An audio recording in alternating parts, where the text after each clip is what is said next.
Bienvenidos a El Debate, un espacio de riguroso intercambio intelectual donde exploramos múltiples perspectivas sobre el material que nos convoca. Y, ¿sabes? Generalmente cuando pensamos en salvar una vida, nuestra mente viaja directo a una sala de emergencias, ¿no? Claro. Imaginas a los médicos corriendo, los monitores pitando. Exacto, imaginamos ese esfuerzo humano incansable, decisiones viscerales tomadas en, digamos, fracciones de segundo. Y todo se centra en ese latido, en rescatar la existencia física inmediata de un individuo. Sí, o sea, es la imagen arquetípica del propósito médico, rescatar al paciente a toda costa. Pero si das un paso atrás y miras ese mismo escenario desde la lente de la economía de la salud y las políticas estatales, de repente ese latido humano parece adquirir un código de barras. ¡Wow! Una etiqueta con un precio. Tal cual, se convierte en una ecuación matemática, ¿verdad? Sobre si esa vida o extender esa vida es lo suficientemente rentable para justificar el gasto. Y hoy, dirigiéndonos especialmente a los estudiantes universitarios de salud pública que pronto tomarán esas decisiones, vamos a abordar la tensión fundamental de sus carreras. La gran pregunta. Así es, ¿debe la salud ser considerada estrictamente como un derecho humano integral e inalienable? ¿O es válido gestionarla bajo la lógica tecnocrática de un bien de mercado? Y es una dicotomía que va a atravesar, cada política pública, cada presupuesto y cada hospital que ustedes, los futuros salubristas, vayan a diseñar. Para desmenuzar esto, hoy nos basamos en el trabajo de Alicia Stolkiner y en documentos clave de la medicina social latinoamericana. Textos que diseccionan sin piedad las reformas neoliberales, cabe decir. Y en este análisis mi postura será defender la salud como un derecho integral, un derecho inalienable y emancipatorio frente a la medicalización. Y por mi parte, yo sostendré una perspectiva crítica sobre las limitaciones de ese enfoque, argumentando sobre los desafíos prácticos de la asignación de recursos y cuestionando si de verdad son viables los paradigmas alternativos frente al modelo occidental. Bueno, para entrar en materia, necesitamos entender por qué la salud choca violentamente con el mercado.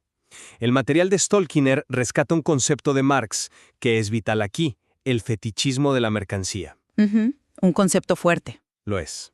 En términos sencillos, es un efecto donde las relaciones entre personas parecen relaciones entre cosas con un valor de cambio. El problema es que hoy esta objetivación se ha extendido a la biología misma. A la vida humana. Exacto. La vida, que obviamente no se produjo en una fábrica para ser vendida, adquiere una situación mercantil. El paciente ya no es un sujeto, es, digamos, un consumidor de insumos o un gasto estatal. Por eso, la medicina social exige una subjetivación, que la política pública reconozca al individuo como un fin en sí mismo y no como un engranaje financiero. A ver, el enfoque de derechos promueve una visión que todos quisiéramos habitar. Eso es innegable. Pero la realidad de la salud pública no se financia con buenas intenciones. Opera en un escenario de recursos finitos. Pero eso no justifica. Espera, déjame plantear esto. El texto menciona a Foucault y el Plan Beveridge en la Inglaterra de posguerra. Al crear un sistema nacional, la salud entró a la macroeconomía. Foucault llama a esto biopolítica. Que es la gestión de la vida por parte del Estado. Precisamente. Y la biopolítica no es inherentemente malvada. Por lo tanto, yo argumento que el mercado, regulado para garantizar un mínimo decente, es una estructura que no podemos descartar. Un Estado moderno, no puede financiar todo para todos siempre. Administrar implica racionar, nos guste o no. Entiendo por qué piensas eso, pero permíteme ofrecerte una perspectiva diferente. Hablemos de esa gestión que mencionas, porque Foucault también identifica la medicalización indefinida. ¿Te refieres a la expansión de la industria? Totalmente. No hablamos de la noble tarea de curar, sino de una estrategia macroeconómica del complejo químico farmacéutico. Su objetivo no es curarte y darte de alta. O sea, ese es un pésimo modelo de negocios. Lo que buscan es convertir tu cuerpo en un modelo de suscripción mensual. Busquen rentabilidad, claro. Y convierten a los estados en macrocompradores perpetuos, violando la dignidad del paciente al tratarlo como mercancía. El texto trae a Kant inteligentemente aquí. Las cosas tienen precio, pero el ser humano tiene dignidad. Lo que tiene precio es intercambiable. La medicalización anula esa dignidad porque trata a la persona como territorio de extracción. Ese es un argumento convincente. Pero ¿has considerado el impacto material de esas reformas? O sea, tienes razón. La industria tiene afán de lucro. Nadie discute eso. Es que es innegable. Sí, pero las reformas que la medicina social critica tanto lograron, mediante compras a gran escala, la universalización de prestaciones que antes eran un lujo. Un Estado macrocomprador lleva vacunas y retrovirales a millones de marginados. Pero a costa de... Déjame hacerle la pregunta al estudiante de epidemiología que nos escucha. ¿Podemos tachar de objetivante proveer cobertura médica básica solo porque un laboratorio ganó dinero? ¿O es el nivel de emancipación tangible que nos permite nuestra era? Aunque sean, como dice Boaventura de Sousa Santos, derechos humanos de baja intensidad. Exacto. Puede no ser la utopía total, pero descartar este acceso real por pureza ideológica deja a la gente sin nada. Es que mi crítica no es un capricho de pureza ideológica. Es negarnos a aceptar que la salud deba ser un privilegio de clase.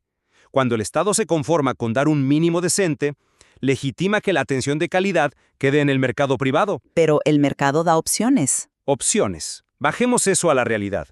Stalkiner expone un debate bioético contemporáneo. Hay corrientes que sugieren que la dignidad es inútil si se subsume a la autonomía individual. La libertad de elección. Entre comillas.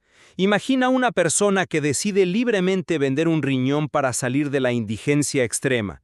Bajo la lógica del mercado, aplaudimos su autonomía. Pero esa autonomía en un contexto neoliberal es una ilusión, es coerción, es la mercantilización llevada a lo más perverso. A ver, es un ejemplo muy extremo. Y como mujer de ciencia coincido en que la coerción económica invalida la autonomía ahí. Pero tú criticas las métricas económicas y yo necesito devolverte a la gestión real. ¿Te refieres a los años 90? Sí, a las herramientas de evaluación macroeconómica del Banco Mundial. Especialmente criticas el ABAD, los años de vida ajustados por discapacidad. Pero ponte en los zapatos de la administradora. Tienes un presupuesto cerrado. ¿Cómo decides, de forma objetiva, dónde invertir para generar el mayor bien? Pero esa supuesta objetividad es exactamente lo que el texto denuncia como una barbarie tecnocrática. Son datos duros. Datos que discriminan. Expliquémosle a los estudiantes cómo funciona el ABAT. Imagina que el Estado tiene $1.000.000. La métrica le dice al burócrata, si inviertes en un joven sano, ganas un punto completo por año vivido. Pero si salvas a una persona con discapacidad, ese año de vida vale, digamos, 0.6 puntos.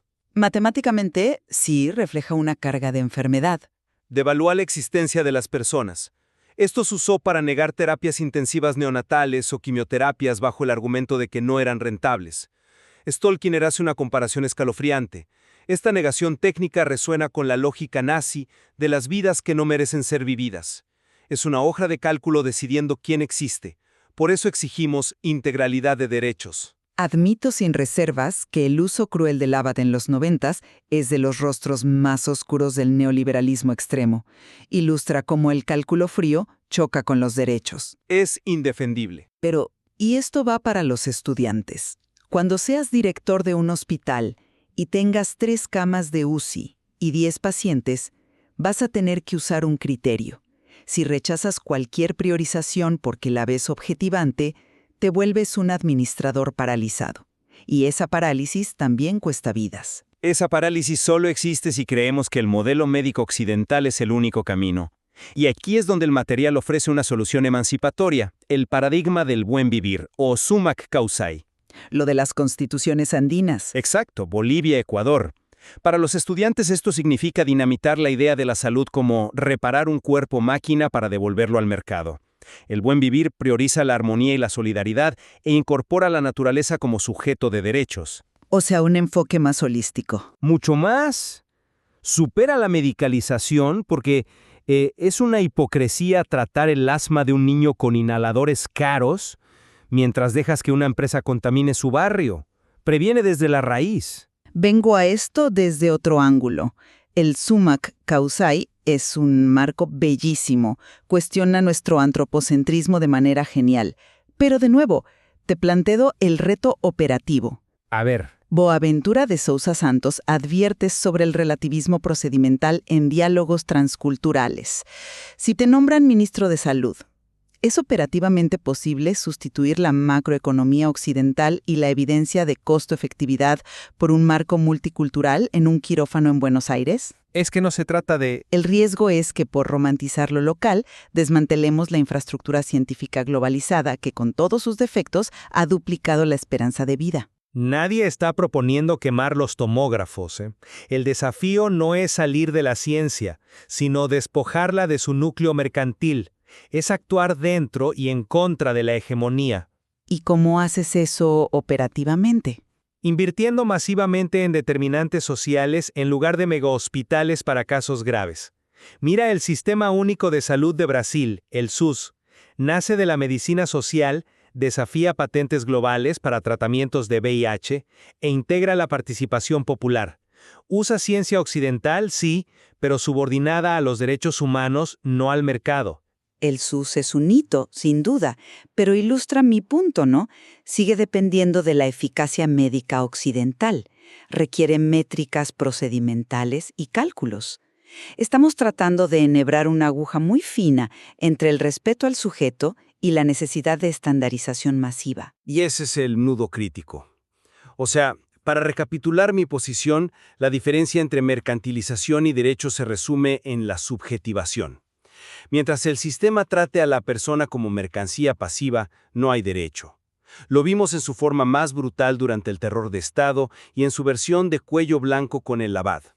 La promesa de la medicina social es que el paciente sea un sujeto histórico y coautor de su bienestar. Y bueno, resumiendo mi perspectiva, yo reconozco que el enfoque de derechos ilumina las falencias crueles del neoliberalismo, pero la gestión siempre requerirá métricas y decisiones procedimentales. El camino no es idealizar ciegamente ni la sabiduría ancestral ni el capitalismo salvaje, sino a forzar un diálogo entre los derechos y la eficacia técnica. Creo que tenemos un punto de convergencia muy claro hoy.